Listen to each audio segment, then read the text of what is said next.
Klik tombol berikut untuk mendapatkan update ilmu yang insya Allah bermanfaat.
الذي أرسل رسوله بالهدى ودين الحق ليظهره على الدين كله ولو كره المشركون.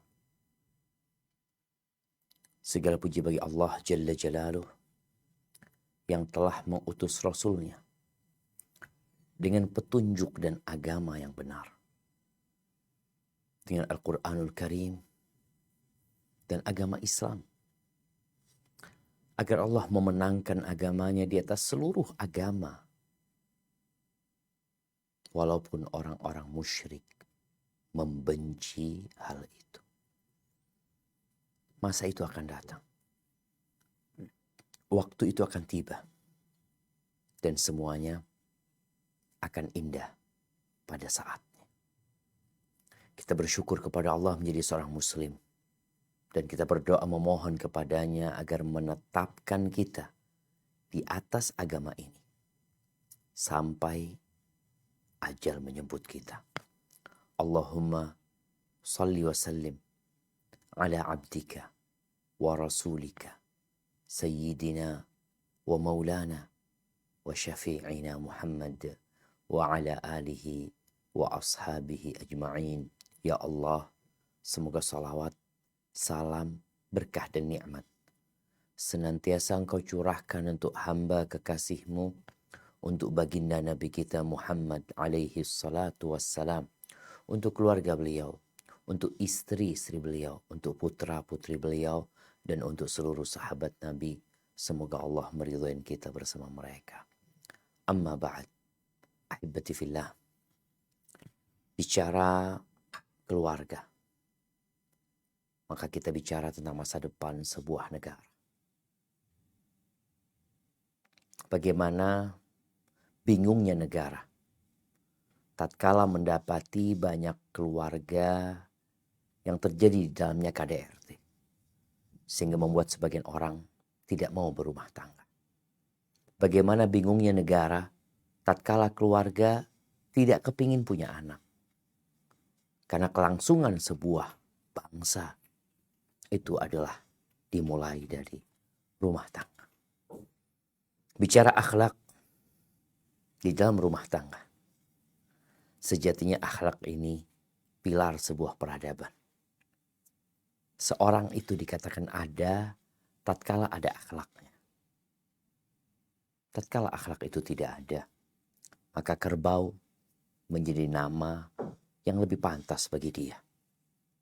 Innamal umamul akhlaq ma baqiyat, fa inhum dhahabat akhlaquhum dhahab. Sebuah umat itu akan eksis selama dia punya akhlak. Ketika nggak ada akhlaknya, umat itu doesn't exist. Nggak ada. Maka ahibati fillah, rumah tangga dibangun di atas pilar yang indah. Ya, apabila pondasi rumah itu tidak kuat, maka kita akan lihat apa yang terjadi di Lombok beberapa tahun yang lalu. Banyaknya rumah yang hancur ketika gempa terjadi. Tapi kita melihat ada rumah yang gak hancur, Ustaz. Iya. Padahal sama-sama berada di lokasi yang terjadi di situ gempa. Bahkan mungkin berada di atas tanah yang sama. Ana berangkat ke sana jamaah. Ana melihat rumah-rumah itu hancur. Apa penyebabnya? Ternyata mereka memang membangun rumah dengan pondasi yang rapuh. Kalau nggak terjadi gempa nggak apa-apa. Begitu pula dengan rumah tangga. Kalau nggak terjadi apa-apa mungkin biasa-biasa aja. Tapi tatkala terjadi sebuah goncangan yang membuat dia harus bergerak sedikit. Ambruk itu rumah. Rasulullah Shallallahu Alaihi Wasallam sejak dahulu beliau telah memberikan arahan yang sangat mendasar sekali dalam membangun rumah tangga. Apa kata beliau alaihi salatu wassalam dalam hadis yang diriwayatkan Imam Tirmidzi? Idza khataba ilaikum man tardawna dinahu wa khuluquhu. Apabila datang seorang melamar kepada kalian yang kalian ridha terhadap dua perkara yang ada pada dia, agama dan akhlaknya. Agama dan akhlak.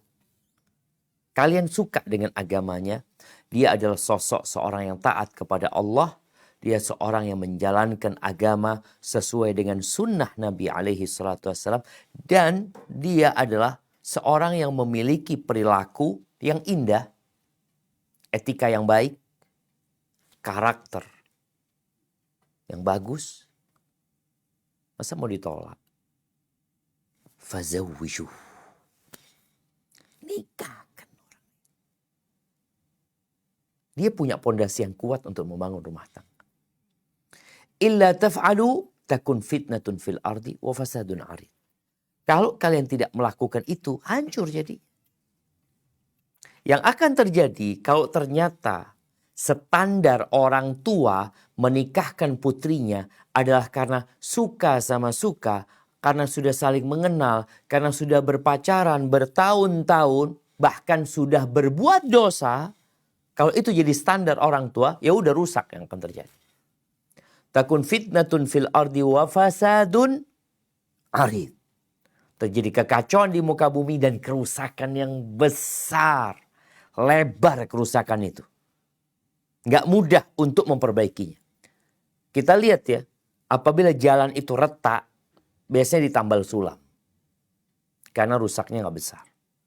Tapi kalau udah lebar jamaah, bahkan boleh jadi ada lobang yang diciptakan dalam keretakan itu. Nggak bisa ditambal sulam. Dibongkar tuh jalan. Maka berapa banyak terjadi perceraian. Gara-gara akhlak ini nggak diperhatikan. Ahibati fillah. Di dalam rumah dua insan ini akan bermuamalah. Seorang laki-laki punya tugas, punya kewajiban, dia juga punya hak. Sang istri juga seperti itu. Bagaimana dua orang yang dikumpulkan di satu ruangan, di satu rumah. Kalau ternyata akhlak mereka buruk. Lisan memang tidak bertulang. Tapi lisan dapat mematahkan tulang. Ya. Berapa banyak lisan yang menyebabkan dada itu terkoyak. Jantung itu terluka. Kalau sudah nggak ada akhlak.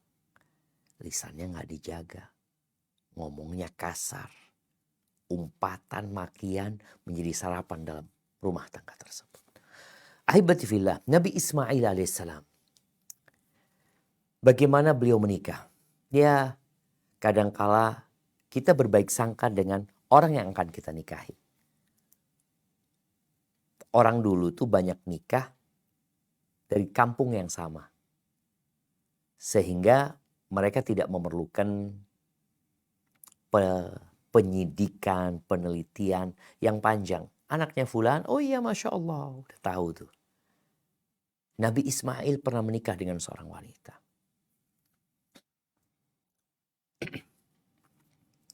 Akhirnya pada waktu itu nggak ada Nabi Ibrahim. Nabi Ibrahim berada di Palestina. Datanglah Nabi Ibrahim. Tanya mana rumahnya Ismail, kasih tahu.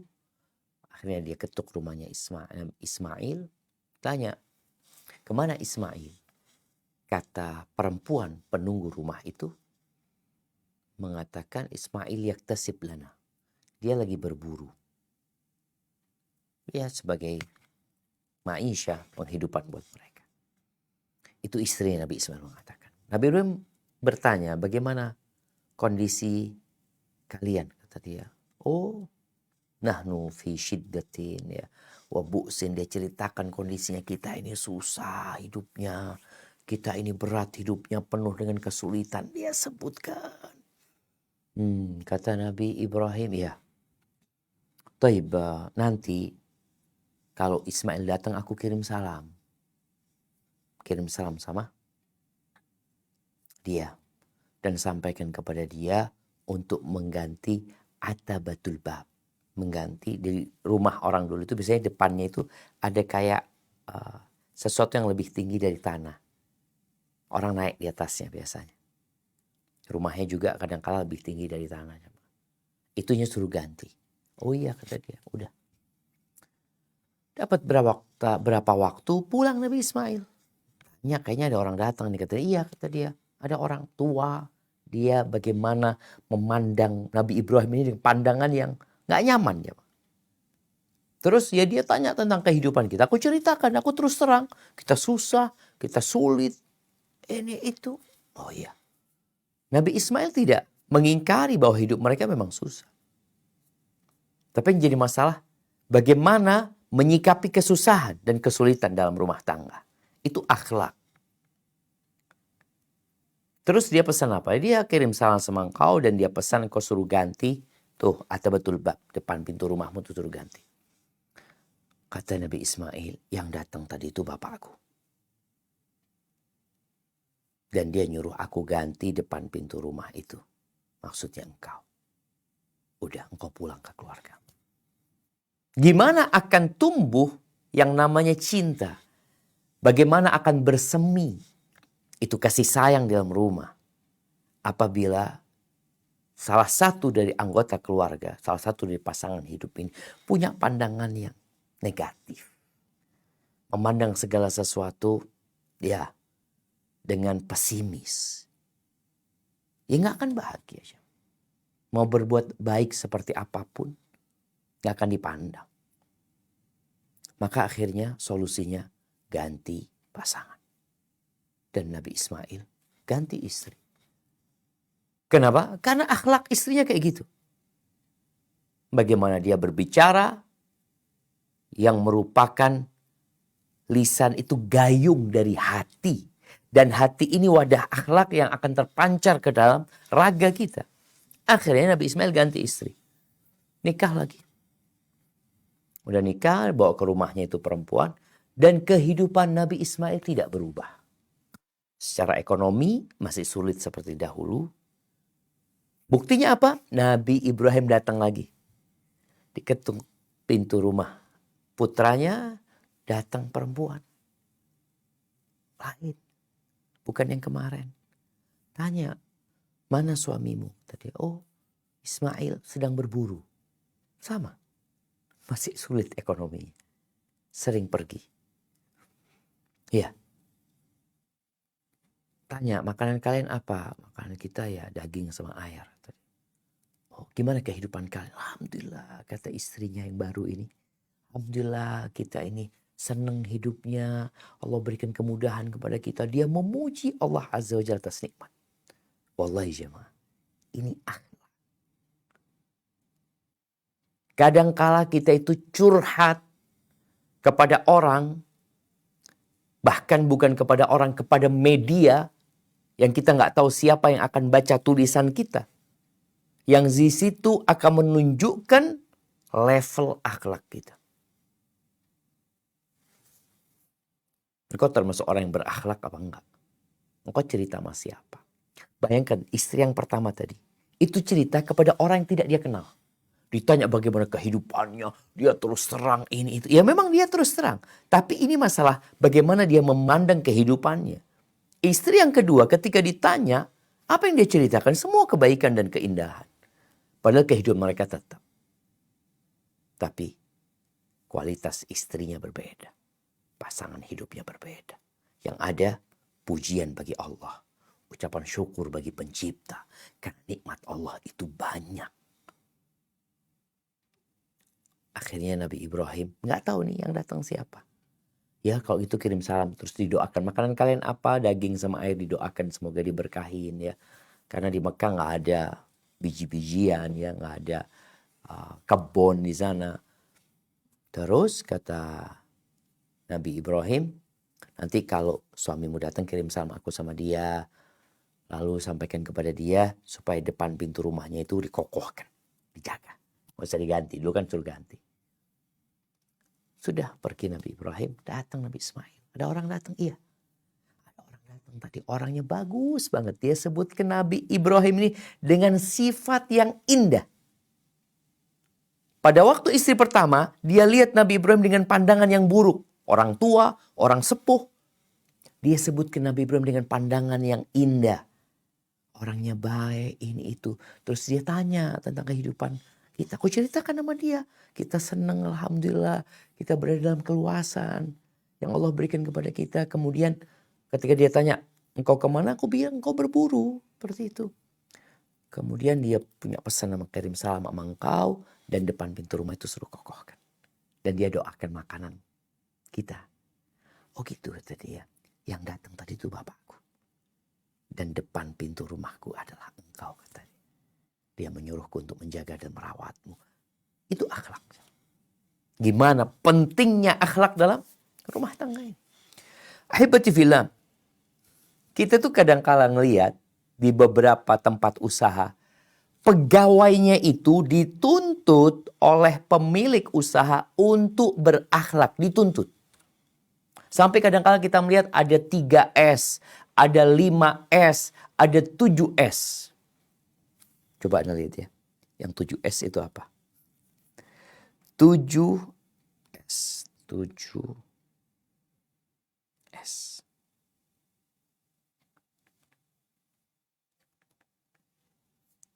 Nah, bismillah. Nah, budaya 7S. Apa? Senyum. Sapa, salam, sopan, santun, semangat, sepenuh hati. Sampai dikatakan kalau engkau, yaitu konsumen, tidak mendapatkan 7S ini, berhak komplain, kasih barang gratis atau apa. Ini sekedar usaha aja. Yang mungkin tuh orang bertemu dengan kita, konsumen, sekali doang. Kadang-kala anak ke apotik. Bagaimana pegawai di apotik itu dia tersenyum, dia menyapa apa yang bisa dibantu, sopan banget dia cari barangnya. Ketika nggak ada, mohon maaf barangnya nggak ada. Kemudian kalau ada dengan sesuatu yang berbeda, dikatakan ini lu ada tapi mereknya lain. Masya Allah, seneng orang itu. Ini usaha perlu 7S. Bagaimana dengan rumah tangga? Kayaknya perlu 17S. Ya, nanti dikarang sendiri tuh. Tentang bagaimana menerapkan karakter ini. Kalau bicara senyum, sapa, salam, sopan, santun, semangat. Sepenuh hati. Tak pura-pura melayani. Ahibati fillah.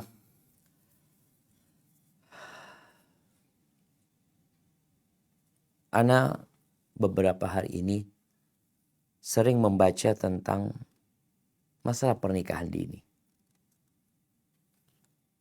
Yang banyak ungkapan pernyataan dari pejabat negara yang berusaha untuk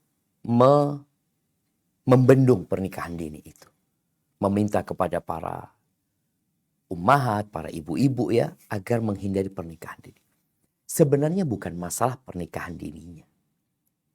Tapi pernikahan tanpa persiapan. Itu yang jadi masalah. Buktinya apa? Nenek-nenek kita Nikah umur 12 tahun, nikah umur 14 tahun, punya anak 7, punya anak 10. Anak punya nenek, punya anak 10 dari pihak ayah. Anak dari pihak ibu punya anak 7. Dan semua jadi orang. Kenapa? Karena mereka menikah dengan persiapan. Dan mereka menikah dengan tuntunan. Sedangkan sekarang ada orang nikah sudah umur 25 tahun, nggak punya persiapan apa-apa. Dia selama sekolah hanya sekolah bagaimana mencari harta, bukan sekolah bagaimana membangun rumah tangga. Berarti yang jadi masalah itu kita tidak mempersiapkan anak-anak muda itu untuk menikah. Tapi yang ada membiarkan mereka untuk berzina sejak dini.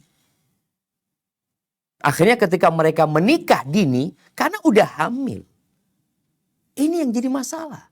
Tapi kalau itu anak dipersiapkan bagaimana menjadi seorang istri, bagaimana menjadi seorang suami, yang laki dipersiapkan dulu jamaah, umur 15 tahun itu di medan perang. Umur 17 tahun komandan perang. Bisa dibayangin.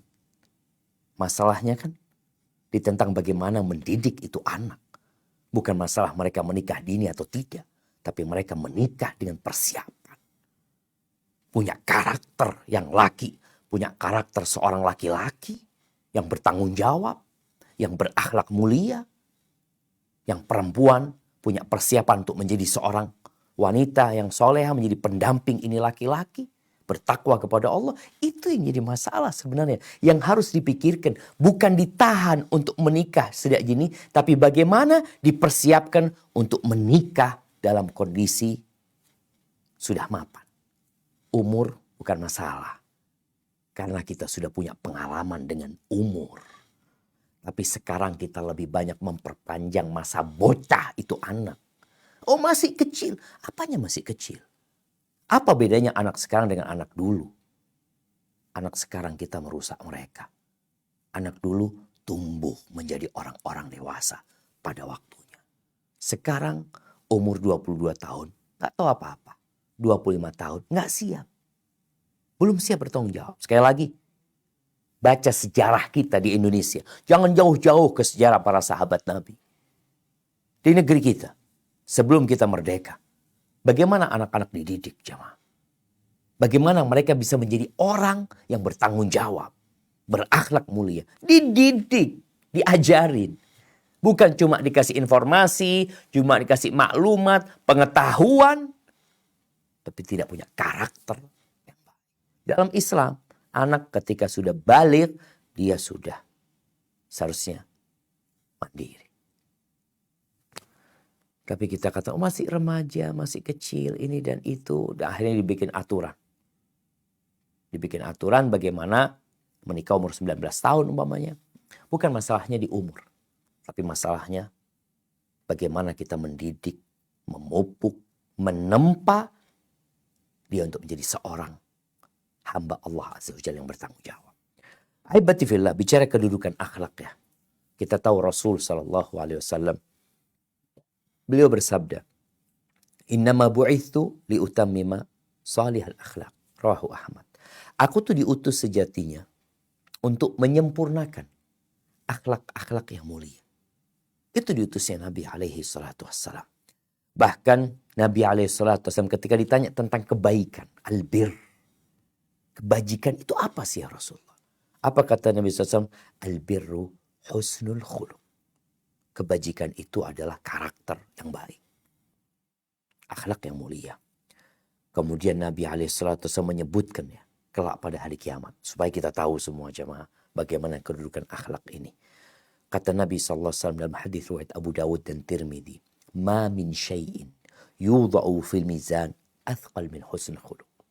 Tidak ada sesuatu amalan yang diletakkan di mizan, di timbangan pada hari kiamat nanti yang lebih berat daripada akhlak yang mulia. Wa inna sahibah husnul khuluq. Orang yang berakhlak mulia itu la yablughu bihi darajata sahibis shaim wassalah. Dengan akhlak mulianya dia dapat menyaingi, menyamai orang yang rajin sholat, yang tekun puasa sunnah. Itu akhlak. Kemudian Nabi SAW menyebutkan bahwasanya orang-orang beriman ini imannya berbeda-beda. Imannya bertingkat-tingkat di antara mereka.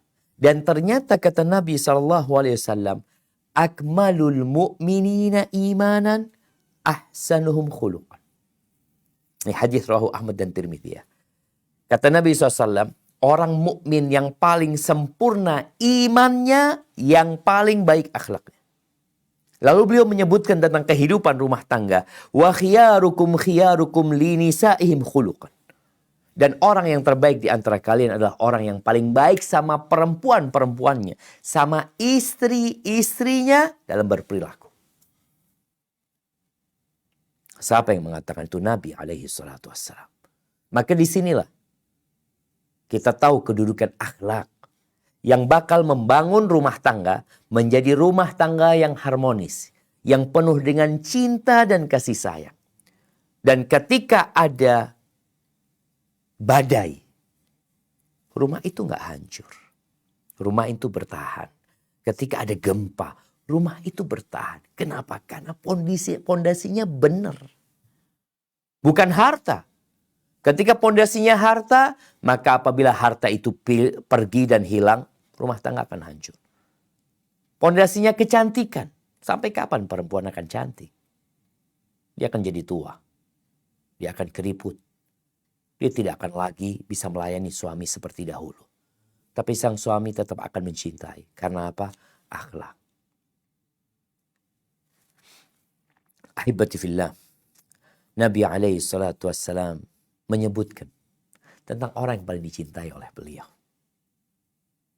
Kita ini ingin dicintai oleh Allah Sang Pencipta. Kita ingin dicintai oleh Rasul SAW, utusan Allah. Beliau mengatakan, ala ukhbirukum bi ahabbikum ilayya wa aqrabikum minni majlisan yaumal qiyamah. Kalian mau nggak aku kasih tahu orang yang paling aku cintai di antara kalian, dan yang paling dekat duduknya sama aku kelak pada hari kiamat. Paling dekat duduknya sama Rasul SAW. Fasakatal qaum. Semua diam jamaah. Lalu Nabi mengulangin sampai 3 kali. Maka ketika itu para sahabat mengatakan, na'am ya Rasulullah. Lalu Rasulullah SAW mengatakan, ahsanuhum khuluqan. Orang yang akhlaknya paling baik. Dan kalau bicara akhlak ini ada 2 macam. Ada akhlak yang merupakan bawaan lahir. Dan ada akhlak yang diusahakan. Karena kita akan mendengar ya, dalam kehidupan rumah tangga ini, orang-orang yang berdalih, aku ini orangnya memang suka marah Ustaz. Aku ini temperamental. Aku ini orangnya suka, ya suka sakit hati. Bahasa Jawa itu ngambul ya. Dia manyun kadangkala. Pokoknya sedikit-sedikit sakit hati. Ada orang yang punya karakter seperti itu. Karakter itu ada 2. Ada yang bawaan lahir, ada yang diusahakan. Kata Nabi SAW dalam hadis riwayat Al-Imam Ahmad dan Tirmidzi. Inna Allah khalaqa Adam min qabdatin qabadaha min jami'il ard. Sesungguhnya Allah menciptakan Nabi Adam ini dari satu genggaman yang diambil dari semua bumi ini. Jadi genggaman itu diambil dari berbagai macam jenis tanah yang ada di muka bumi ini. Faja'a banu Adam ala qadril arti.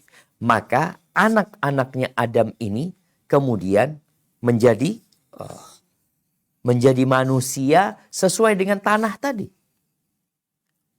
Minhumul ahmar wal abyad, ada yang kulitnya merah, ada yang putih, wal aswad, ada yang hitam, ada yang di antara itu nggak putih, nggak hitam, sawo mateng mungkin seperti orang Indonesia.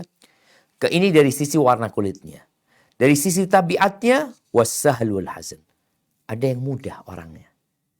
Mudah seperti yang pernah kita bahas pada waktu itu. Tentang penghuni surga itu adalah kullu hayyinin sahl. Orang yang enak diajak ngomong. Yang mudah, yang gak mempersulit. Ya, tapi ada yang hazan. Hazan itu sulit. Orang yang karakternya buruk. Kayak sebagian tanah itu mau di model ini, aduh nggak bisa, susah gitu loh. Untuk di model macam-macam. Tapi ada tanah yang mudah sekali. Mau dibentuk sebagai gelas, mau dibikin ini genteng, mau dibikin batu bata. Tapi ada tanah yang keras. Ada manusia yang seperti itu. Tabiat. Wal khabithu thayyib. Ada tanah yang khabith. Mungkin baunya nggak enak. Warnanya nggak enak. Tapi ada yang wangi. Ada yang enak. Seperti itu manusia. Ini bawaan lahir. Tapi bawaan lahir itu bisa dirubah. Karakter itu bisa diarahkan. Akhlak itu bisa diusahakan. Yang pemarah boleh jadi menjadi penyabar. Orang yang keras diarahkan bagaimana kerasnya untuk hal yang bermanfaat. Sebagaimana kita tahu bagaimana Abu Bakar, bagaimana Umar. Mereka punya karakter yang berbeda, tapi dua-duanya orang baik. Seperti itulah dalam kehidupan rumah tangga. Suamimu nggak mungkin bisa jadi kayak suaminya Fulan. Ya Allah, enak banget ya dapat suami kayak suaminya Fulan. Baik banget dia. Suamiku pemarah. Nggak, suamimu nggak akan bisa jadi kayak suaminya Fulan. Terus engkau arahkan. Sebagaimana istrinya Abu Bakar atau istrinya Umar, nggak mungkin dia berharap Umar kayak Abu Bakar. Enggak. Tapi bagaimana Umar menjadi sosok dengan tabiat dia itu, tapi dalam kebaikan. Dan itu terjadi. Maka perlu ada usaha. Bagaimana akhlak itu diperbaiki dalam rumah tangga. Bagi orang-orang yang sudah dapat pasangan hidup yang mungkin mengecewakan dia. Tapi masih ada kesempatan untuk memperbaiki, maka diperbaiki. Namun kalau sudah sulit untuk diperbaiki, ya pilihannya ganti pasangan hidup. Sebagaimana yang dilakukan oleh Nabi Ismail alaihissalam. Nabi kita alaihissalam adalah contoh seorang yang berakhlak mulia. Bahkan beliau berada di puncak akhlak yang mulia. Jadi kalau bicara akhlak Islam ini, apa sih ukurannya? Ukuran akhlak Islam itu apa gitu loh. Kalau perasaan orang beda-beda. Kalau budaya dari satu kota ke kota lain mungkin berbeda. Terus akal manusia, terlalu banyak akal manusia. Standar akhlak Islam itu adalah Al-Quran dan Sunnah Nabi SAW. Iya, ada standar yang berdasarkan wahyu tadi menjadi patokan utama. Tradisi dan budaya diterima selama tidak bertentangan dengan Al-Quran. Kemudian kalau bicara perasaan itu juga boleh diterima selama tidak bertentangan dengan Al-Quran dan Sunnah. Allah berfirman tentang Nabi alaihissalam. Apa kata Allah di surat Al-Qalam ayat 4? Nah, silakan dibaca.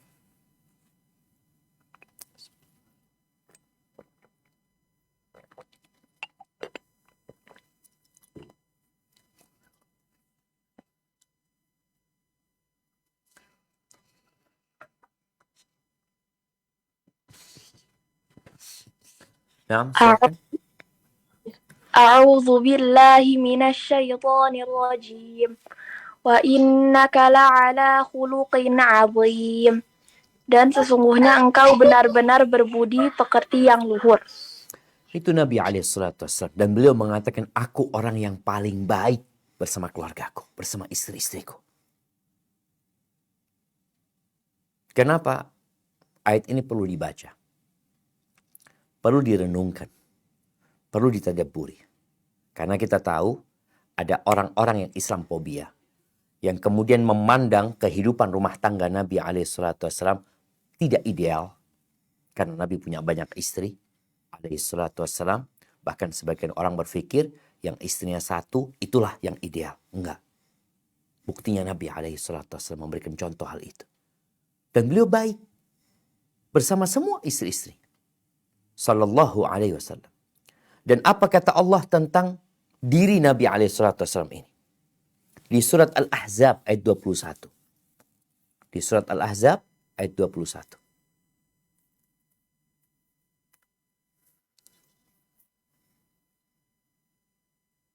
أعوذ بالله من الشيطان الرجيم بسم الله الرحمن الرحيم لقد كان لكم في رسول الله أسوة حسنة لقد كان لكم في رسول الله أسوة حسنة لمن كان يرجو الله واليوم الآخر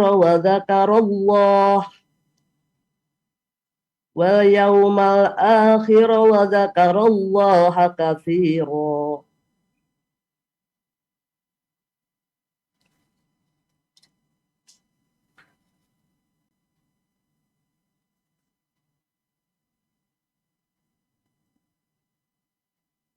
Nah, artinya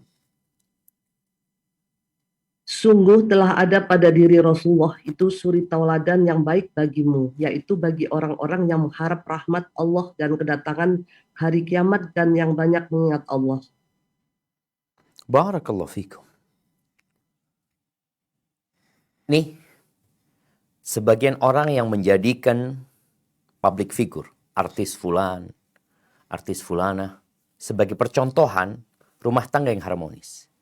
Karena dikatakan mungkin dia berakhlak mulia, memuliakan istrinya. Kita lihatlah. Bahkan mungkin kehidupan rumah tangganya selalu disorot. Selalu diupload. Menjadi story, menjadi feed di Instagram dia. Menjadi sebuah video di YouTube yang terus ditampakkan seakan-akan mereka rumah tangga yang baik. Padahal sejatinya rumah tangga mereka, rumah tangga yang jauh dari nilai-nilai Islam. Muslimah, tapi jauh dari nilai-nilai Islam. Bukan di sana suri teladan yang baik. Di mana teladan yang baik? Di Nabi SAW. Dan Allah katakan, laqad kana lakum fi Rasulillah uswatun hasanah. Buat siapa? Dia tentunya nggak buat semua orang lah. Buat orang-orang spesial. Jadi suri tauladan yang luar biasa untuk orang-orang yang luar biasa. Untuk orang-orang yang istimewa. Untuk orang yang yarjullah. Berharap berjumpa dengan Allah. Wal yawmal akhir. Dan berharap hari akhir. Ambisinya adalah akhirat. Bukan dunia yang tidak lebih dari satu sayap nyamuk. Ambisinya bukan dunia yang tidak lebih dari bangkai anak kambing yang cacat. Yang selalu ditunjukkan oleh sebagian keluarga.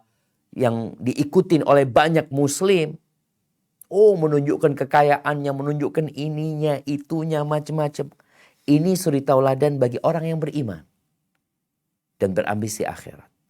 Wa dzakarallaha katsir. Yang dia ingat Allah. Allah selalu yang dia ingat. Ahibati fillah. Nabi SAW akhlaknya itu Quran.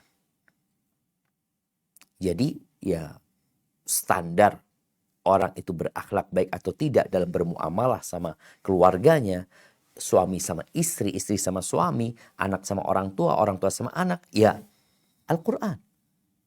Makanya Aisyah ketika ditanya tentang akhlak Nabi SAW, dia tidak membuat sebuah buku berjilid-jilid.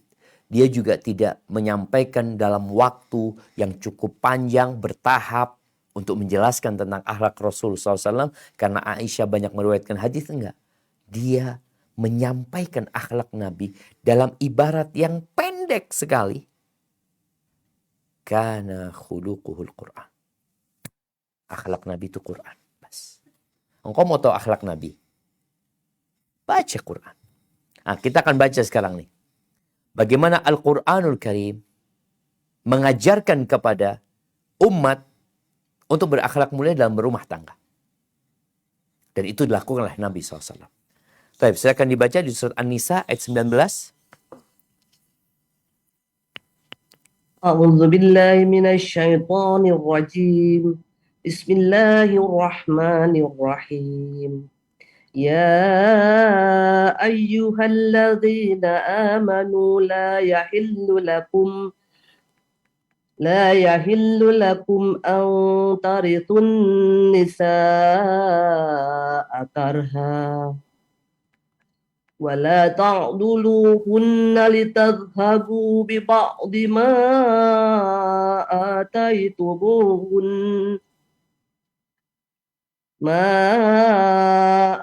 آتيتموهن إلا أن يأتين بفاحشة مبينة وعاشروهن بالمعروف فإن كرهتموهن فعسى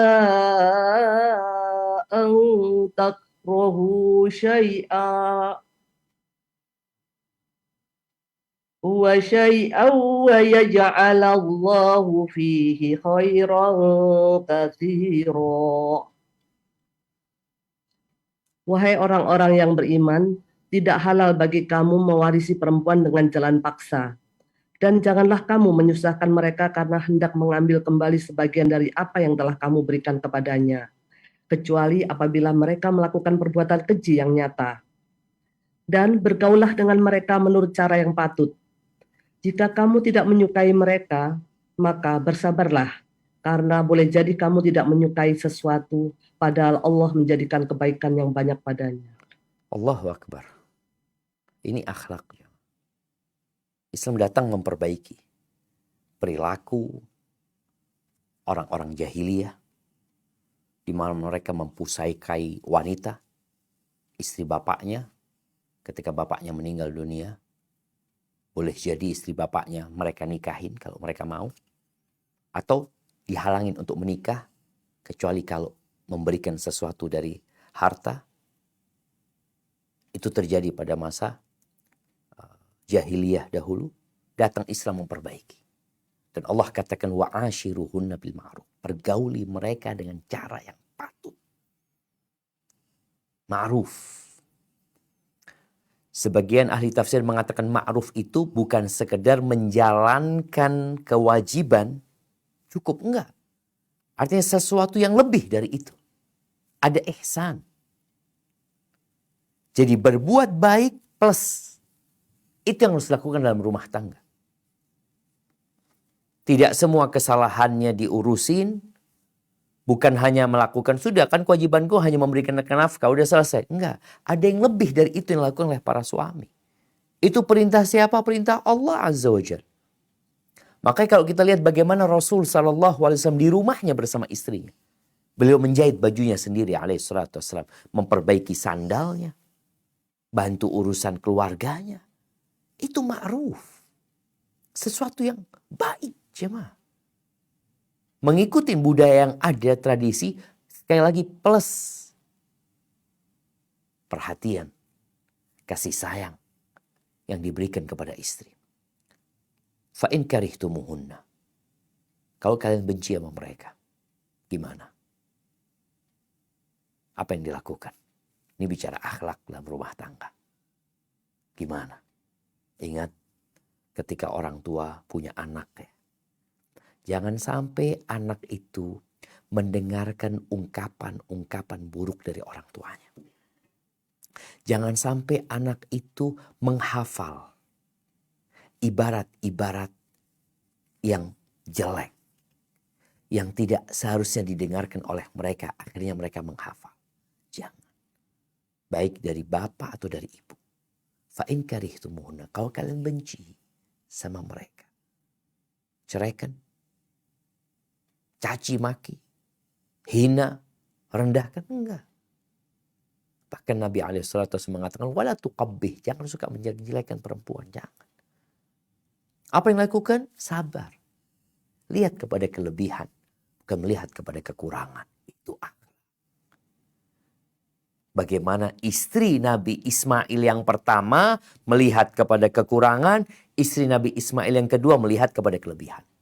Itulah yang menyebabkan rumah tangga harmonis. Ketika melihat kepada kekurangan berantakan. Teh yang manis jadi kurang gulanya. Atau kelebihan gula. Nasi, makanan yang enak jadi kurang garam. Kenapa? Karena melihat kepada kekurangan. Maka kata Allah, fa'asa an takrahu syai'an. Boleh jadi yang kalian benci, yang kalian tidak sukai, wa yaj'alallahu fihi khairan katsira. Allah jadikan banyak kebaikan di sana, jemaah. Baik. Di surat An-Nisa, bagaimana Allah Azza wa Jalla meletakkan semua di tempatnya. Sehingga kalau bicara hak dan kewajiban, semua tahu dengan hak dan kewajibannya. Tapi ingat, tetap harus ada ihsan, berbuat baik. Coba kita baca di surat An-Nisa ayat 34. Nah,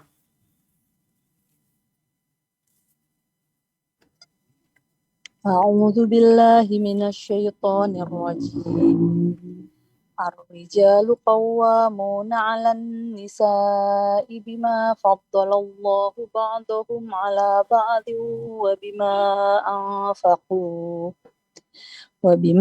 أنفقوا من أموالهم فالصالحات قانتات حافظات للغيب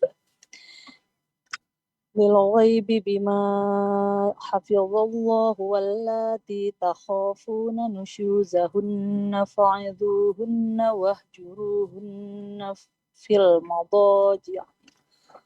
المضاجع واضربوهن فإن أطعنكم فلا تبغوا عليهن سبيلا إن الله كان عليا كبيرا.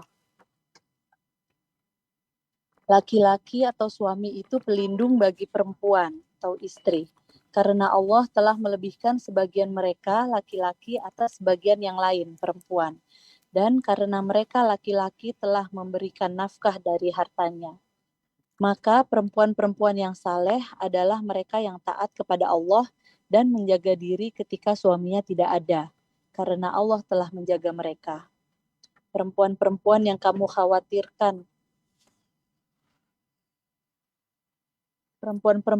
khawatirkan akan nusyuz, hendaklah kamu beri nasihat kepada mereka. Tinggalkanlah mereka di tempat tidur atau pisah ranjang, dan kalau perlu pukullah mereka. Tetapi jika mereka menaatimu, maka janganlah kamu mencari-cari alasan untuk menyusahkannya. Sungguh Allah Maha Tinggi, Maha Besar. Barakallahu fikum. Allah ketika menyebutkan ini, agar semua sadar dengan kedudukan dan jabatannya. Di mana posisimu? Sebagian perempuan mengatakan, aduh enak ya jadi orang laki ya. Sebagian laki-laki mungkin mengatakan enak ya jadi orang perempuan. Enggak. Semuanya enak apabila disyukurin. Ketika engkau makan nasi, hanya pakai telur dadar, dan engkau mensyukurinya, itu enak. Tapi ketika engkau makan nasi dengan telur dadar, tapi engkau berpikir makan sesuatu yang lebih dari itu di restoran yang mewah, maka itu jadi gak enak. Jadilah dirimu sendiri. Allah sebutkan laki-laki pelindung, pemimpin, punya tanggung jawab yang lebih daripada wanita. Wanita harus taat dan patuh sama suaminya. Laki-laki punya kewajiban memberikan nafkah. Yang gak enak sekarang memang ketika kita lihat nih perempuan-perempuan dipaksa untuk bekerja cari duit. Itu gak enak. Kenapa? Bukan kewajiban dia. Suami yang seharusnya cari duit tuh. Perempuan ini mendapatkan duit dari suaminya. Bukan disuruh cari duit untuk membantu suaminya. Enggak. Mau bantu, tafadhol. Tapi kalau itu diwajibkan buat dia, enggak. Di sini ada penindasan buat kaum wanita sejatinya. Tapi dengan bahasa memberikan kebebasan kepada mereka. Enggak. Mereka ditindas oleh kaum laki-laki. Ketika dipaksa untuk bekerja mencari duit. Seharusnya engkau lah. Kan Allah sebutkan, engkau yang cari duit. Maka kenapa di beberapa negara itu perempuan gak mau punya anak? Kenapa? Ya karena dia capek, dia ditindas. Dia kalau harus hamil, yang itu merepotkan dia. Allah katakan wahnan ala wahnin. Kelemahan dan terus menjadi lemah lagi. Suruh cari duit lagi. Bagaimana ketika dia melahirkan, setelah itu selesai tugasnya? Belum. Dia harus membesarkan itu bayi yang belum bisa berbuat apa-apa. Dia susui. Disuruh cari duit lagi, laki engkau cari duit. Kau kasih nafkah buat dia. Makanya kemudian tadi muncul gerakan di beberapa negara menentang para wanita itu. Kemudian mau dibawa ke negeri Islam, enggak bisa. Enggak. Cuma tadi masalahnya banyak wanita-wanita muslimah yang enggak belajar. Banyak orang tua yang juga enggak tahu tentang Islam. Allah sebutkan laki itu yang kasih nafkah. Kemudian fasolihat. Siapa sih perempuan-perempuan soleha itu? Yang taat sama Allah. Ikut perintah Allah. Tinggalkan larangan Allah. Larangan Rasul SAW. Taat sama suaminya. Karena disuruh taat sama suami. Nurut sama dia. Jaga kehormatan dirinya ketika nggak ada orang, nggak ada suaminya. Dan terkadang ada karakter buruk yang muncul dalam rumah tangga. Istri nusyuz, nggak nurut. Ya. Dikasih tahu, bantah. Apa yang lakukan suami? Diperbaiki akhlak istrinya. Jangan diceraikan. Diperbaiki, dikasih nasihat. Dengan cinta dan kasih sayang. Nggak mau dikasih nasihat. Ya udah dikasih nasihat tapi belum mau, pisah ranjang. Terus disebutkan kalau perlu mungkin dipukul. Kalau perlu. Kalau enggak, jangan. Karena engkau akan dilaporkan. Dan boleh jadi engkau mendekam di penjara, engkau nggak punya istri lagi. Karena KDRT. Itu kalau perlu. Dan bisa memperbaiki. Kalau enggak, ya udah. Mungkin berpisah menjadi solusi. Jadi ahibati fillah. Islam mengajarkan. Karena adanya akhlak di dalam rumah tangga itu. Dari pihak suami yang bertanggung jawab. Kembali lagi tadi bicara pernikahan dini. Ini bukan masalah umur. Tapi masalah kedewasaan. Ini bukan masalah uang. Tapi masalah tanggung jawab. Berapa banyak orang yang kaya raya. Yang bisa memberikan nafkah kepada istrinya. Ekonominya baik. Tapi berantakan rumah tangganya. Anak-anaknya narkoba. Anak-anaknya jadi gak benar. Masalahnya. Tidak bertanggung jawab dan tidak berakhlak mulia. Jadi semoga kita bisa belajar. Dari apa yang kita dengarkan hari ini. Bagaimana cara memperbaiki akhlak? Ada banyak cara. Yang pertama, perbaiki akidahmu. Perbaiki keyakinanmu. Supaya akhlakmu itu bukan pura-pura. Berapa banyak laki-laki yang baik di depan istrinya. Tapi ternyata di luar sana. Dia serigala berburu domba. Enggak. Kau harus perbaiki akidahmu. Bahwa Allah mengawasimu dimanapun engkau berada. Kemudian ibadah yang benar. Karena ibadah itu akan berdampak kepada diri seseorang. Orang yang suka berpuasa, insya Allah bisa menahan emosinya. Orang yang suka bersedekah, insya Allah dia tidak akan bakhil kepada istrinya.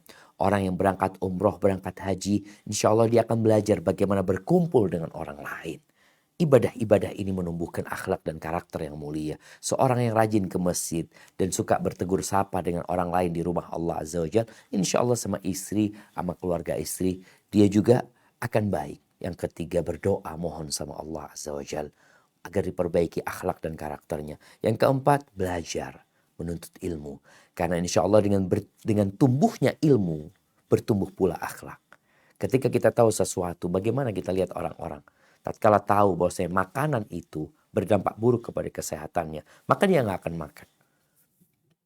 Orang yang biasa minum teh pakai gula, kemudian dia nggak pakai gula. Kenapa? Karena dia tahu kondisi tubuhnya udah nggak bisa minum gula lagi. Kenapa dia lakukan itu? Karena dia tahu, dia punya ilmu. Dan perlu adanya usaha, latihan memperbaiki akhlak.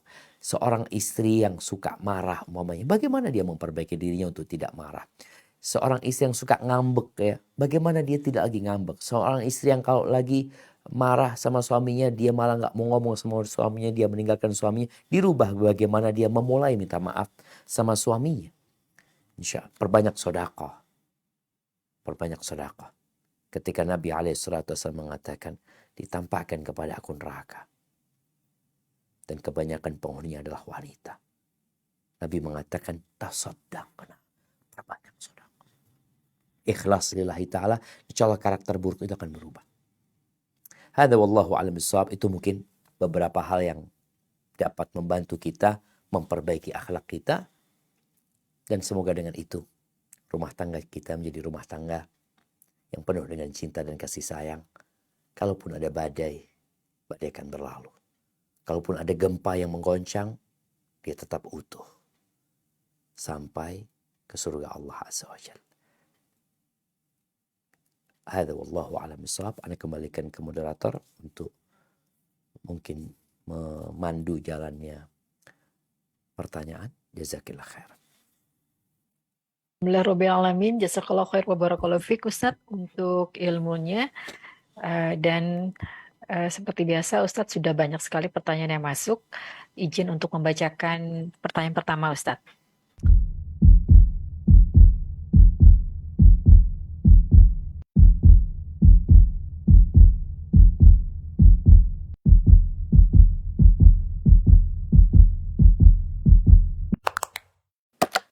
Tokoh sinetron Ustadz lemah lembut dan penuh kasih sayang pada Ana dan anak, pekerja keras, sopan terhadap orang. Klik tombol berikut untuk mendapatkan update ilmu yang insya Allah. Akhir Ana mengetahui kalau suami Ana sudah rutin menghadiri majelis lain Ustadz yang tampaknya beraliran Syiah. Ana sudah tanyakan dan suami malah mengajak Ana untuk juga ikut di majelis itu. Karena Ana menolak, kami sering bertengkar. Ana sudah membulatkan hati meski sangat sulit untuk meminta pisah jika suami tetap berkeras. Mohon nasihatnya Ustadz, apakah jalan yang akan Ana ambil ini benar? Jazakallah khair. Allahu Akbar jemaah. Ya muqallibal qulub, tsabbit qalbi ala dinik. Wahai yang membolak-balikkan hati, tetapkan hatiku di atas agama. Tadi dikatakan bagaimana suaminya baik ya. Baik banget. Tapi tatkala sudah beda visi dan misi, yang terjadi adalah berantem. Kebaikan itu jadi hilang. Apalagi kalau berbicara tentang surga dan neraka. Kita tahu memang aliran Syiah ini gerilya. Sekarang mereka tidak muncul seperti beberapa tahun yang lalu mereka berusaha untuk memunculkan diri mereka. Tatkala ada salah satu anggota DPR yang memang tokoh Syiah. Apa yang harus dilakukan? Memperbaiki. Kalau memang mungkin kau tidak mampu, sampaikan kepada suami, kita ketemu ustadz. Kalau nanti ustadz, engkau pilih ustadznya, yang dulu dikatakan satu majelis, yang mungkin bisa dibawa ke sana. Kalau memang ustadz nanti memberikan penjelasan bahwasanya aliranmu itu benar, ya enggak, ya ikut aja. Tapi kan tadi, kau datang kepada ustadz yang tahu dengan kesesatan Syiah. Bagaimana mereka sebenarnya. Dan boleh jadi suamimu gak tahu. Boleh jadi suamimu mendapatkan hal-hal yang enak dari mereka. Karena aliran Syiah ini digandrungi oleh pemuda-pemuda dengan adanya kemudahan dalam syariat itu untuk nikah mut'ah. Nikah kontrak ya. Kemudian juga ada yang berkaitan dengan harta juga. Berkaitan dengan kemudahan dalam sholat. Kalau dikatakan tadi pilihan terakhirmu adalah bercerai, nah gak ada masalah. Wa man yattaqillaha yaj'al lahu makhrajan. Barang siapa bertakwa kepada Allah, pasti Allah kasih solusi. Wa man yatawakkal 'ala Allah fahuwa hasbuh. Barang siapa yang bergantung sama Allah, menyerahkan semuanya kepada Allah, Allah akan mencukupi dia. Maka semoga Allah menjagamu, menjaga anakmu, dan semoga suamimu dapat hidayah. Tapi sekali lagi, kalau tidak, maka berpisah menjadi solusi. Hadza wallahu a'lam bishawab. Barakallahu fiik Ustadz. Pertanyaan berikutnya Ustadz. Bismillah, alhamdulillah kulli hal, suami saya meninggal karena COVID hampir 2 tahun yang lalu. Saya memiliki 3 orang anak, 2 lelaki, SMA dan SMP, dan 1 perempuan kelas 6 SD. Dari segi harta, insya Allah suami meninggalkan toko dan cukup. Tapi Ustadz, saya bimbang, haruskah saya membuka hati dan menerima lamaran kembali? Karena jujur, saya ingin nanti berdamping dengan almarhum suami. Mungkin maksudnya di akhirat nanti ya Ustaz. Namun jika bertahan sendiri, saya ragu bisa jadi pengganti ayah bagi anak-anak. Karena selama ini saya hanya fokus kerjaan rumah tangga, sedangkan anak-anak selalu tergantung diskusi dan meminta pertimbangan apapun pada ayahnya. Saya tidak mengerti Ustadz dan takut salah memberi arahan pada anak-anak. Apa yang harus saya lakukan? Barakallahu fiik Ustadz. Wafiq wa barak. Nah, kalau masalahnya berkaitan dengan memberikan arahan kepada anak ya, belum tentu kalau engkau menikah lagi, laki-laki tersebut akan peduli sama anak-anak. Belum tentu. Banyak laki-laki yang mau sama ibunya, nggak mau sama anaknya. Kalau tadi engkau ingin berdampingan dengan suamimu di akhirat, maka catatannya memang engkau tidak menikah lagi. Kalau engkau mampu. Dan Masya Allah, penanya tadi tidak berbicara tentang urusan syahwat perempuan ini. Karena memang bicara syahwat, insya Allah dengan puasa, dengan beribadah yang baik kepada Allah, dia dapat menundukkan syahwat tersebut. Bagaimana Aisyah radhiyallahu taala anha bersama istri-istri Nabi lainnya yang memang mereka tidak diperbolehkan menikah setelah Nabi meninggal dunia, mereka memperbanyak puasa. Bahkan Aisyah itu puasanya adalah puasa dahr ya. Dia puasa sepanjang tahun kecuali di hari-hari yang diharamkan berpuasa. Maka wallahu a'lam bishawab, kalau dikatakan dari masalahnya bagaimana membimbing anak ketika anaknya memang suka diskusi sama orang tuanya, di sini engkau perlu menghadirkan keluargamu. Dari sisi umpamanya abangmu, umpamanya adiknya yang laki-laki yang bisa diajak diskusi sama keponakan-keponakan. Atau engkau perlu antarkan anak-anakmu diskusi dengan pamannya. Karena kita tahu paman itu sebagai pengganti ayah. Itu insya Allah ada solusi. Karena kalau bicara engkau menikah, ya wallahu alam apakah laki-laki tersebut akan peduli sama anakmu, itu tidak tahu. Tapi nggak ada masalah kalau engkau memang ingin menikah kembali dengan catatan carilah laki-laki yang berakhlak mulia dan agamanya baik. Rasul SAW ketika menikah dengan Ummu Salamah menyampaikan kondisi dia. Aku ini punya anak 3 atau 4 anaknya Ummu Salamah pada waktu itu. Dan aku wanita yang pencemburu. Maka Nabi SAW mengatakan, adapun masalah anak-anakmu, ya udah akan menjadi tanggung jawab Nabi juga itu SAW. Nabi akan gabungkan menjadi keluarga Nabi SAW. Adapun masalah kecemburuanmu, kita akan minta tolong sama Allah Azza wa Jalla tentang hal itu. Dan mungkin kau perlu istikharah, minta pilihan sama Allah SWT agar engkau mendapatkan ketenangan. Tapi tadi coba dulu tuh bagaimana anak-anak diarahkan untuk diskusi sama pamannya, datang ke rumah pamannya, seperti itu. Atau kalau yang berkaitan dengan keluarga perempuan, keluarga istri, itu mungkin bisa datang ke sana, ngobrol sama mereka. Semoga di sana mereka bisa mendapatkan bimbingan. Hadza wallahu a'lam bissawab. Nah. Barakallahu fiik Ustadz. Pertanyaan berikutnya Ustadz. Bismillah, Ustadz, Alhamdulillah kajian kali ini sesuai dengan masalah yang saya hadapi. Semoga Ustadz dan panitia kajian mendapat berkah dan lindungan Allah. Amin. Rabbil alamin. Ustadz, saat ini anak lelaki tertua saya masih semester 5 meminta izin untuk menikahi seorang wanita yang dikenalkan oleh ustadznya. Saya bingung Ustadz. Satu sisi khawatir anak tergelincir zina jika ditahan, tapi kalau dinikahkan bagaimana anak saya bisa menanggung nafkah karena belum bekerja? Apakah berarti mantu menjadi tanggungan kami? Apakah ini tidak membuat anak kami nanti menjadi tergantung? Dan bolehkah saya meminta mereka untuk menunda mendapatkan anak? Barakallahu fiik Ustaz. Wa fiik wa barak. Ya, ahibati fillah.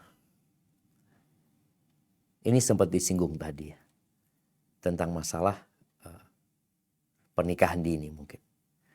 Anak-anak kita kadang-kala memang nggak diajarin kerja. Jadi dia kuliah, cuma kuliah doang. Kuliah belajar aja, padahal punya waktu panjang sebenarnya. Dan boleh jadi sebagian anak-anak tuh kuliah, nanti ilmu yang dipelajarin ketika kuliah, itu nggak digunakan untuk mencari nafkah. Enggak. Berbeda kadang-kala jemaah. Ini benar-benar menunjukkan bahwasanya ijazah itu tidak ada hubungannya sama rizki dan nafkah. Enggak. Tapi bagaimana seorang berusaha bekerja dan memohon kepada Allah Azza wa Jalla, memiliki keterampilan. Makanya kadang kala di kampus kita itu ada seorang yang lulusan pertanian tapi kerjanya IT gitu loh. Tapi ijazah itu dibutuhkan untuk melamar bekerja. Maka ngerasa perlu duduk sama itu anak. Kalau memang itu anak mau menikah, sampaikan.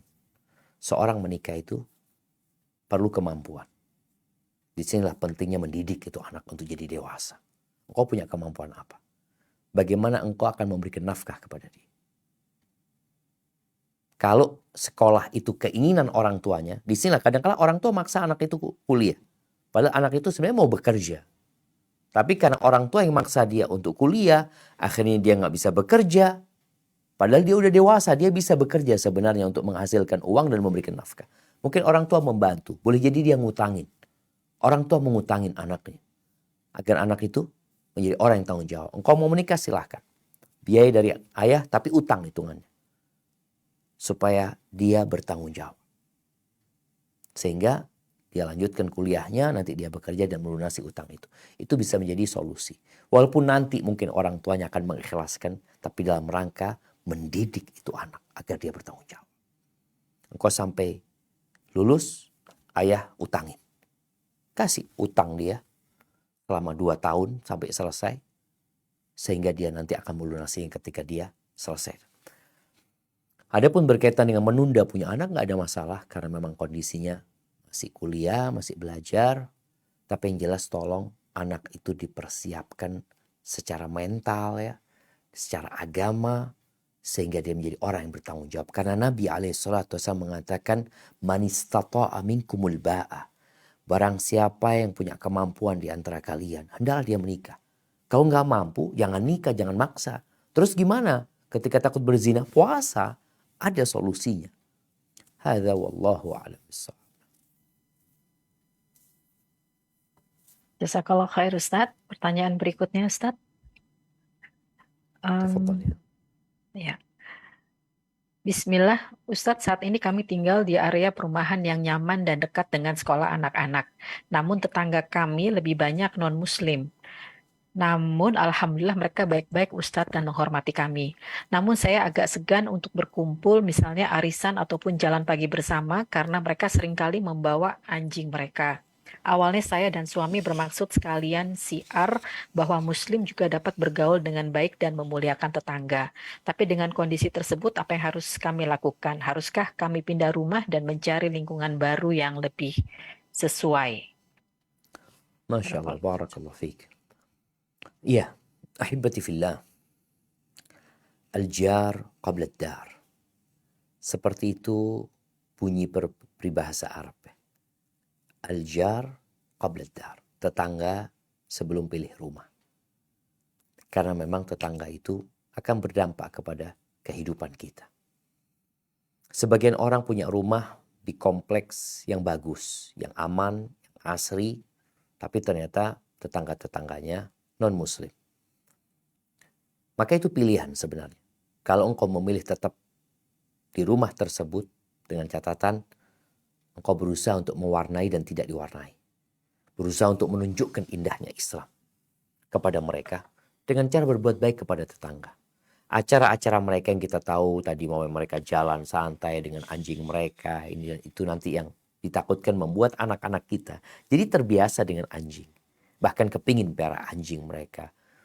Rasulullah SAW membolehkan piara anjing, tapi bukan untuk main-main di rumah, tapi untuk anjing berburu umpamanya, atau anjing penjaga kebun dan lainnya.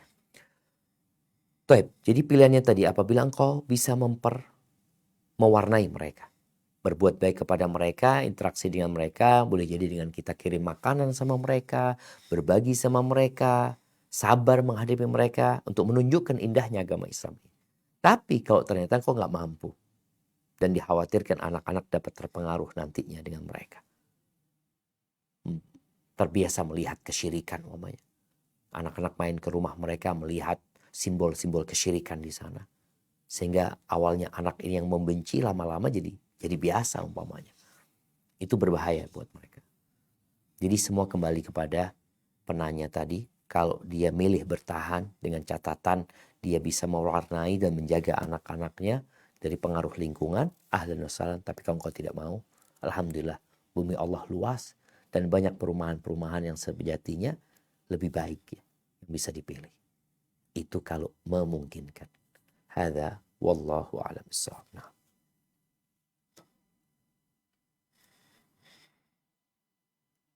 Barakallahu fiik Ustadz. Pertanyaan berikutnya, em,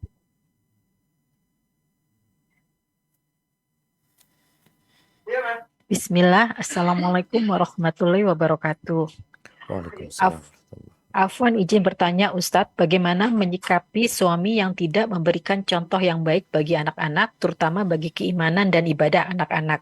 Suami lebih sering main HP dan sholat berjamaah hanya waktu maghrib dan isya saja. Saya berusaha mendidik anak-anak untuk sebaik mungkin dalam ibadah, tapi mereka sering protes karena melihat ayahnya tidak melakukan apa yang saya ajarkan pada anak-anak. Begitu juga ketika memilih sekolah, suami lebih memilih sekolah umum daripada sekolah berbasis agama atau sunnah. Karena bagi suami sekolah sama saja. Mohon sarannya Ustadz, jazakallah khair. Barakallahu fiik. Subhanallah jemaah. Ya. Jadi memang menjadi tugas yang memberatkan ya bagi seorang ibu ketika pasangan hidupnya, yakni ayah anak-anaknya itu nggak sejalan.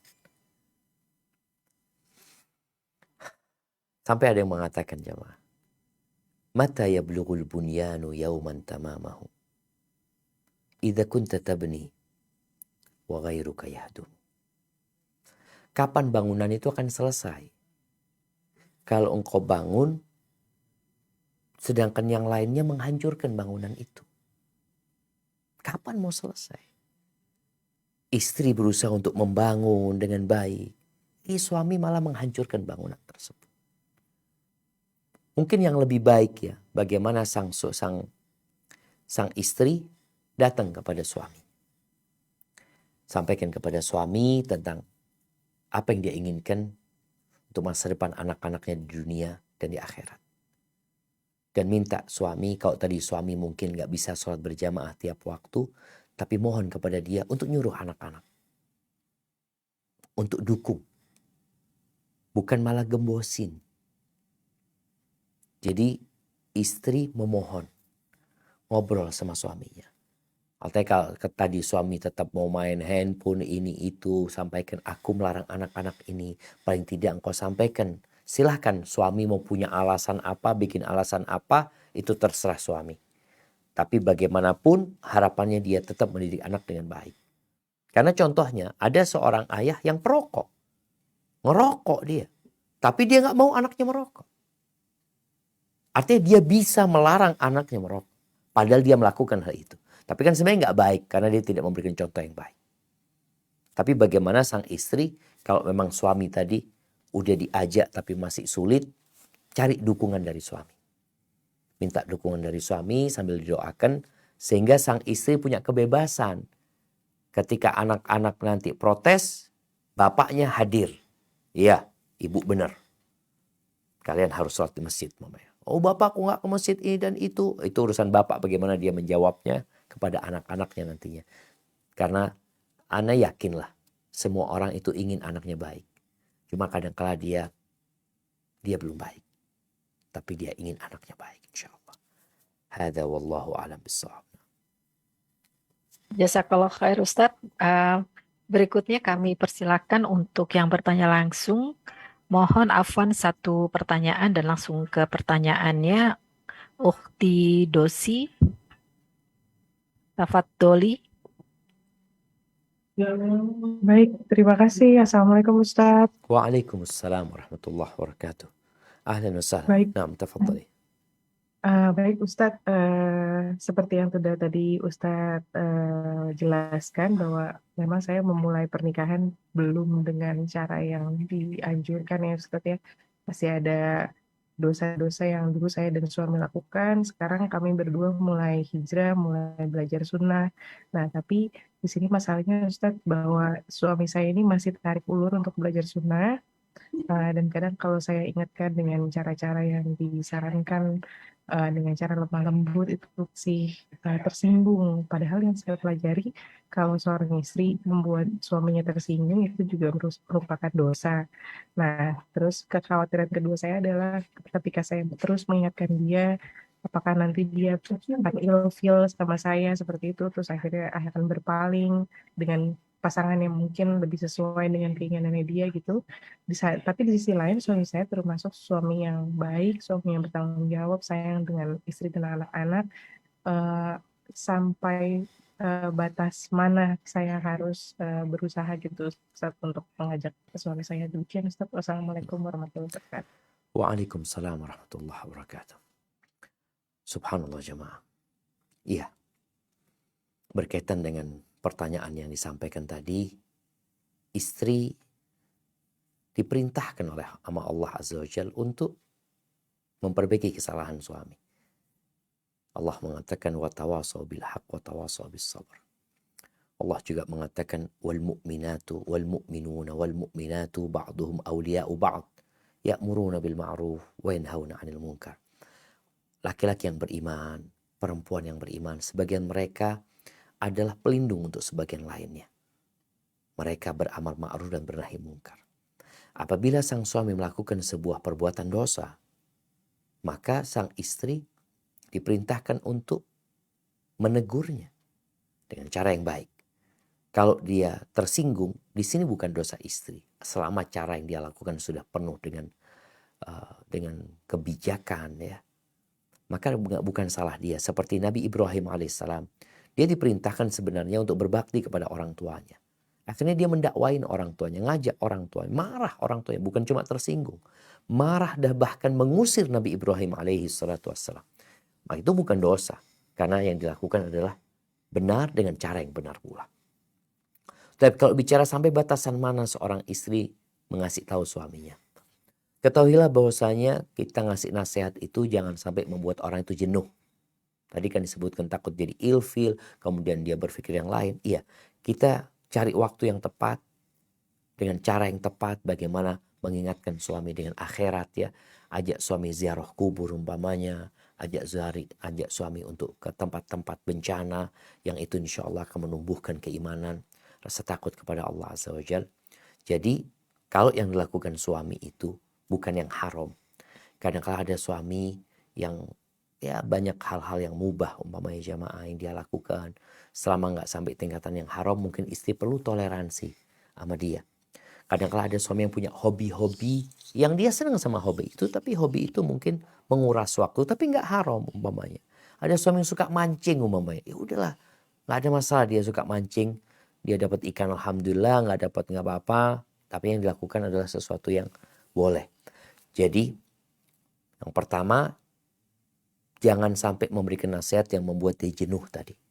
Bahkan akhirnya dia nggak terima nasihat. Perlu cari waktu yang tepat. Kemudian kita juga perlu melihat kesalahan suami. Kalau ternyata dia melakukan yang haram, mau tidak mau kita harus tegur. Tapi kalau selama yang dilakukan itu hal-hal yang mubah, ya kita ingin dia lebih baik sebenarnya.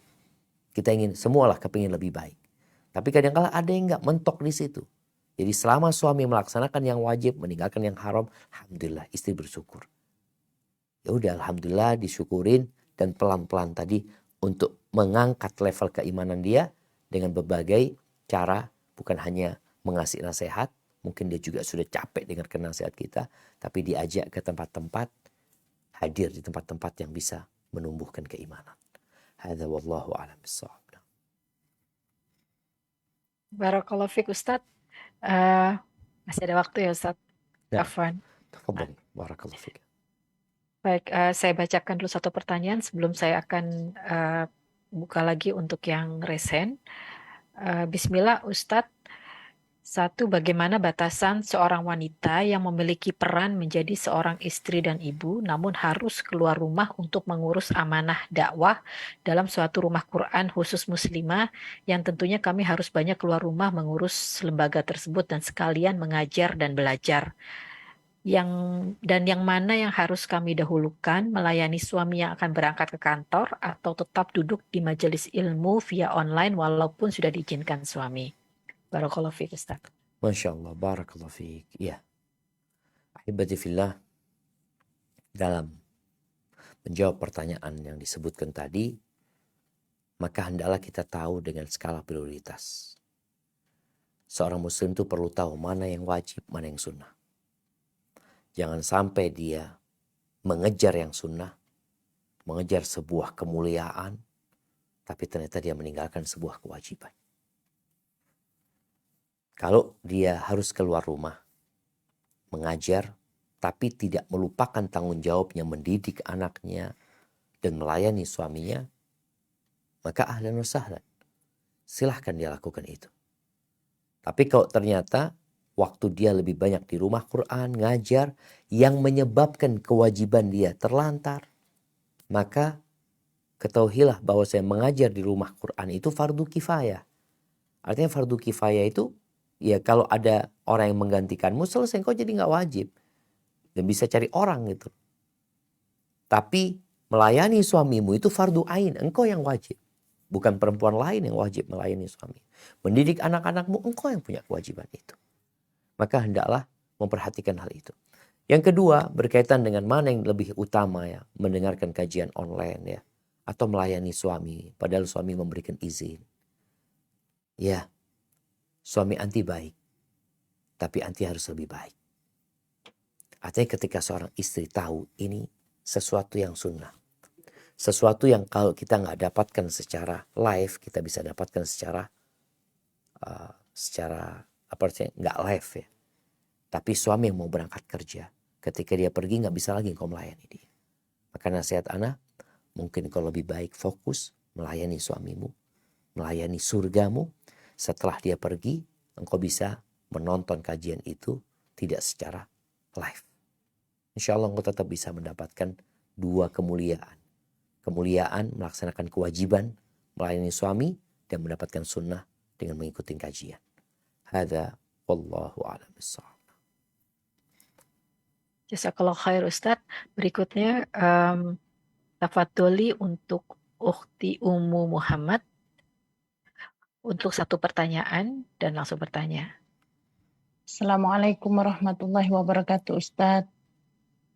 Waalaikumsalam warahmatullahi wabarakatuh. Nah, Afwan, Ustadz. Qadarullah, suami sudah wafat setahun yang lalu. Sebelum wafat, beliau mengucapkan la ilaha illallah sebanyak 3 kali, Ustadz.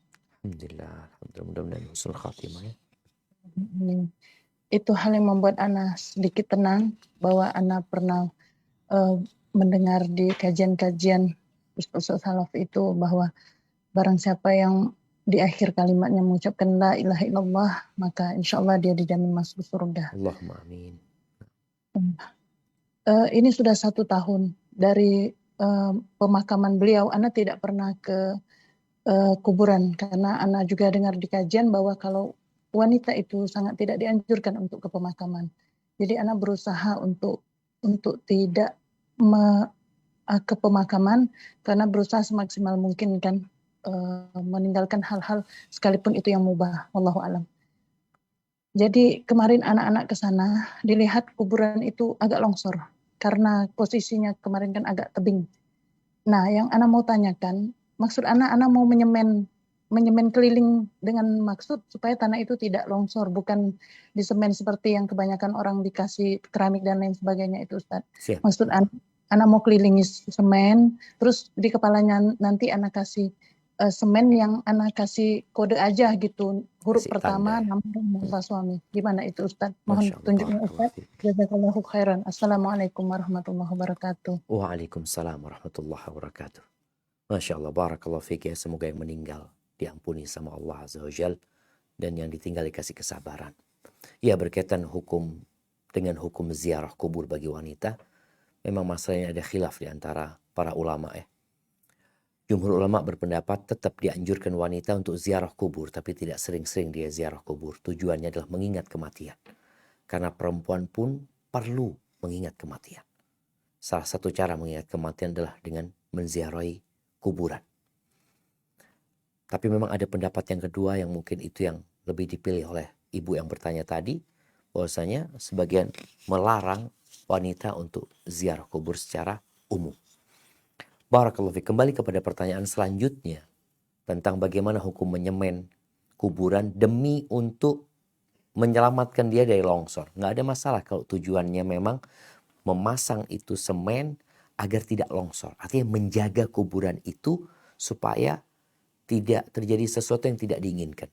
Apalagi kalau kuburannya pinggir kali umpamanya, atau tadi kuburannya di dekat tebing ya. Ketika musim hujan itu akan menyebabkan tanah itu terkikis terus, dan boleh jadi kuburan itu jadi hancur. Jadi nggak ada masalah insya Allah. Tadi kalau ibu ingin melakukan itu dan memberikan tanda di nisan, itu insya Allah nggak apa-apa. Sekedar tanda agar kita tahu, baik itu dengan nama atau inisial. Bukan untuk berbangga-banggaan, tapi agar keluarga tahu mana kuburan bapaknya, sehingga ketika ziarah ke sana tahu ada tandanya, ibu kasih tanda sehingga orang-orang bisa tahu. Rasul sallallahu alaihi wasallam pada waktu itu memberikan tanda batu di kuburan Utsman bin Mad'un. Beliau mengatakan, "Hakadza ata'allamu qabra akhi." Dengan ini aku kasih tanda kuburan saudaraku. Dan Nabi tahu tuh, itu kuburan saudaranya. Apakah memberi tanda dengan nama diperbolehkan? Iya, insya Allah pendapat yang lebih kuat itu memberikan tanda nama pun boleh, asalkan bukan untuk berbangga-banggaan ya, tapi sekedar untuk mengasih tanda. Apalagi tadi ngasih tandanya dengan sekedar huruf, insya Allah itu akan lebih bisa diterima lagi. Hadza wallahu a'lam bissawab. Barakallahu fiik Ustaz. Masih bisa bertanya lagi Ustaz? Mungkin satu pertanyaan terakhir kayaknya. Barakallahu fiik. Bismillah, izin bertanya Ustadz. Semoga Ustadz selalu dalam lindungan Allah. Mungkin Ustadz masih ingat dengan pertanyaan seorang ibu yang pernah mendapatkan perilaku durhaka dari anaknya, dari berbuat kasar hingga pernah memukul ibunya Ustadz. Saat ini kami sampai di fase yang hanya tinggal mendoakan. Segala yang kami lakukan belum menemukan titik temu untuk masalah anak yang brutal ini. Sampai di titik ini kami cuma mampu diam dan melihat apa saja yang anak kami perbuat. Sebab jika kami nasihat, cegah atau marah, tetap terjadi lagi perilaku buruk dari dia. Apakah sikap kami ini salah Ustadz? Barakallahu fiik Ustadz. Wa fiik wa barak. Wa fiik wa barak. Ya Allah jemaah. Ya. Semua diuji. Ada yang diuji sama anaknya. Bagaimana sikap kita terhadap anak yang durhaka? Ada yang bisa dikasih tahu. Ada yang masih bisa dididik. Tapi terkadang ada yang nggak bisa dilakukan apa-apa. Kecuali berdoa. Bagaimana Nabi Nuh ya, berusaha mendidik anaknya, mengajak dia untuk beriman. Sampai di masa-masa yang kritis. Ketika banjir itu sudah mulai naik, Nabi Nuh sudah di atas kapalnya, dipanggil itu anaknya, ya bunayya arkam ma'ana wala takun ma'al kafirin, ya anakku naik sama kita, jangan gabung sama orang-orang kafir. Tapi anaknya mengatakan sa'awi ila jabal. Ya udah tenggelam dia tuh. Dia mau naik ke gunung, dia tenggelam. Jadi memang ada titik orang tua kalau memang sudah nggak bisa berbuat apa-apa, dia memberi nasihat akan berdampak kepada sesuatu yang lebih parah mudorotnya, maka dia doakan aja. Dia doakan. Kemudian ahibati fillah, terkadang perlu menggunakan tangan orang lain. Nah, ada anak-anak yang perlu dikasih pelajaran. Tapi mungkin bukan orang tuanya, ada orang lain. Kita tahu bagaimana kisah Nabi Musa dan Khadir ketika Khadir membunuh seorang anak. Kan anaknya ini berbahaya. Mungkin orang tua tidak boleh sampai membunuh anaknya. Tapi boleh jadi mungkin ada orang lain yang bisa memberikan nasihat kepada dia, memberikan hukuman kepada dia terhadap perbuatannya. Bahkan mungkin dia dipenjara menjadi sebuah solusi buat dia. Karena kita tahu KDRT itu bisa dipenjara. Anak memukul orang tuanya itu bisa dipenjara sebenarnya. Kalau itu menjadi baiknya dia, maka itu nggak ada masalah. Jadi usaha kita maksimal, doa kita maksimal. Setelah itu, serahkan sama Allah Azza wa Jalla. Karena sejatinya hati dia berada di tangan Allah Azza wa Jalla. Allah yang membolak-balikkan hati. Ya, jangan pernah putus asa berdoa. Karena Allah mengeluarkan dari yang mati sesuatu yang hidup. Dan mengeluarkan dari sesuatu yang hidup sesuatu yang mati. Allah ala kulli syai'in qadir. Barakallahu fiik. Itu mungkin yang dapat Anda sampaikan pada kesempatan kali ini. Kurang lebihnya mohon maaf. Yang benar dari Allah, yang salah dari diri Anda pribadi. Allah dan Rasulnya terbebaskan dari kesalahan itu. Anda kembalikan ke moderator. Jazakillah khairan. Barakallahu fiik. Alhamdulillah binikmatihi tatimus sholihat. Jazakallah khair wa barakallahu fiik Ustadz untuk waktu dan ilmu yang telah diberikan pada kami. Insya Allah kami bisa mengamalkan ilmu dari kajian hari ini dan istiqomah. Amin ya Rabbal Alamin. Dan akhwat di Zoom, demikian kajian sisa kali ini. Afwan tidak semua pertanyaan bisa dibacakan. Jazakumullah khair wa barakallahu fiik atas partisipasinya. Sampai bertemu di kajian tematik dan rutin sisa berikutnya. Kita tutup dengan doa penutup majelis. Subhanakallahumma wa bihamdika asyhadu an la ilaha illa anta astaghfiruka wa atubu ilaik. Assalamualaikum warahmatullahi wabarakatuh.